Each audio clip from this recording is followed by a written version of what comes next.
The population in Stellaris we call pops, and each pop has ethics of their own that might differ from the Empire ethics at large. So if you take an action or enact a policy or declare war upon a target, the pops will react differently to these things. They might create factions with demands that you have to react to. And if you don't handle these factions well, they might disable stuff on your planet. They might revolt, breaking apart your empire. They might form an empire of themselves and join the enemy. So the bigger your empire is and the more diverse it is, the more trouble you will have with all these little factions within your empire. Well, basically there are a lot of different ethic options you can choose.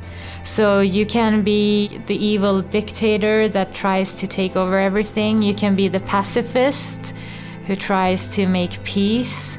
Depending on your initial choices of ethics, you are given the choice of certain government types. Now these are kind of defining for the rest of the game. If I choose to play as divine theocracy, I will have a kind of a god emperor-like ruler.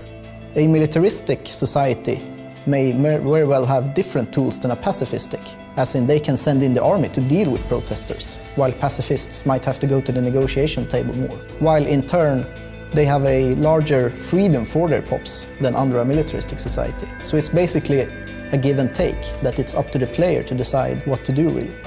You can occupy planets in Stellaris during a war, but then you have to negotiate for them in the peace deal to actually keep them. We also have a lot of other diplomatic features borrowed from our other games, and some that are completely new. We have the concept of a federation, which is a peaceful entity where alliance member can go one step deeper and form a federation together. The federation has a common president and he controls the federation fleet. Of course, you will have to share victory with the other members. It is new for Paradox, and I think it's a new type of game as well globally. So not only for Paradox, for the game industry.